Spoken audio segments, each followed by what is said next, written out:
En fait, le Barça, c'est toujours le même scénario. C'est quand je vois ce genre de match-là que je me dis, ça doit tellement être chiant de jouer face à eux. Moi, ce qui me plaît dans la Barça, ils vont laisser les ennemis croire qu'on va perdre, il faut les remontada.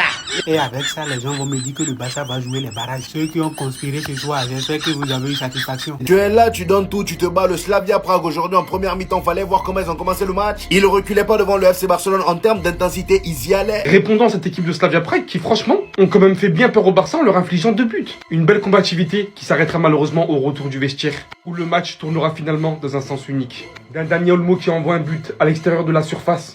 D'un Lewandowski qui, bon, a failli rater, mais le met quand même. Robert Lewandowski, lui, j'en parle même pas, même si aujourd'hui il a claqué un doublé, mais son match en soi a été nul. Et quand je dis doublé, je parle du but qu'il a marqué pour le Barça en deuxième mi-temps et le premier but qu'il a marqué pour le Slavia Prague. Oui, pendant que Fermín López était là à faire du sale, parce qu'aujourd'hui, malgré l'absence de Lamine Yamal, Fermín López, c'est lui qui a pris ses responsabilités. Comme d'habitude, j'ai envie de dire, c'est pas pour rien que c'est le deuxième joueur le plus décisif du Barça cette saison. Il est déjà à 10 buts et 10 passes décisives en 24 matchs. Est-ce que vous vous rendez compte? Aujourd'hui, le gars, il te claque 2 bangers normales. Le premier sur une passe décisive de De Jong et le deuxième c'est Pedri qui lui fait la passe devant la surface. Et connaissant Fermín López, on sait que lui devant la surface ça rigole pas. Bien évidemment qu'il a tué le gardien. Malheureusement pour le Barça en deuxième mi-temps, Pedri sort sur blessure et là on a l'entrée de Dani Olmo, le joueur bipolaire par excellence. Aujourd'hui il a décidé d'être bon. Il est rentré même pas 5 minutes, il a mis dedans. Magnifique but en plus de ça, devant la surface il a enroulé et c'est rentré. Le but de Dani Olmo, c'est Banger qui vient refroidir ces nuls-là aussi qui sautaient sur le terrain. Rappelez-vous qu'il avait marqué ce type de but là la dernière fois face au Real Sociedad.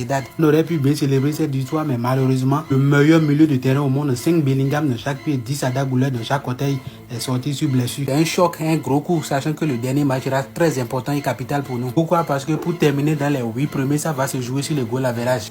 Donc oui, finalement, le Barça gagne son match, mais le Barça doit aussi finalement obligatoirement gagner son prochain match contre Copenhague, le seul qui reste en Ligue des Champions, avec une belle différence de buts, donc pour assurer le top 8, tout en espérant un faible résultat de la part des autres équipes. Et en plus de ça, l'une des pièces Matrix, qui est De Jong aujourd'hui, sera suspendu lors du prochain match. Donc finalement les gars, avant le but de Chelsea ce soir, le Barça était bien en 8ème position, mais actuellement, ils ne le sont plus. Et on encaisse beaucoup ensuite de la Philippe. On encaisse beaucoup. Il faut régler le problème.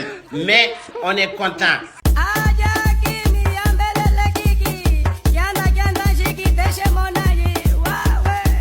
Et les gars, n'oubliez pas, cliquez sur les deux, abonnez-vous massivement.